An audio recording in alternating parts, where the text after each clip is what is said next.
தேர்தல் நேரத்துல எது பூதாகாரம் ஆகும்னு யாராலையும் கணிக்கவே முடியாது. கரெக்ட். நம்ம வந்து ரொம்ப சின்ன விஷயம் நினைப்போம், அது வந்து பெரிய இம்பாக்ட் ஏற்படுத்திடும். அவர்களை டெய்லி பாதிச்சுட்டு இருக்க விஷயமா இருக்கும். ஆனா அதை மக்கள் வந்து ஈஸியா கடந்து போயிருவாங்க.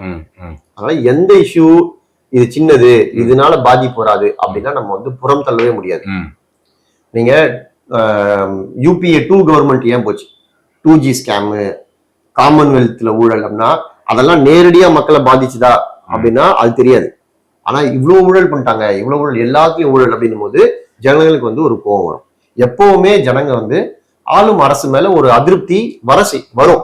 அது எவ்வளவு வருது, அவங்கள வெறுக்கிற அளவுக்கு இருக்குதா இல்ல ஒரு அதிருப்தியா இருக்குதா, அது ஒரு அலையா மாறுதா அப்படின்றதெல்லாம் வந்து அந்த அரசோட செயல்பாடுகளை பொறுத்தது. அதை அதிகப்படுத்ததான் எதிர்கட்சிகள் முயற்சி பண்ணிக்கிட்டே இருக்கும். அரசு மேல ஒரு அதிருப்தி இருக்குன்னா அந்த அதிருப்தியை அதிகப்படுத்திக்கிட்டே போறது. அந்த அதிருப்தியில அந்த அரசை அப்படியே அகற்றிட்டு நம்ம அந்த இடத்த பிடிக்கணும் அப்படின்னு ட்ரை பண்றது. அதுக்கு எல்லா விஷயங்களையும் எதிர்கட்சிகள் செய்வாங்க.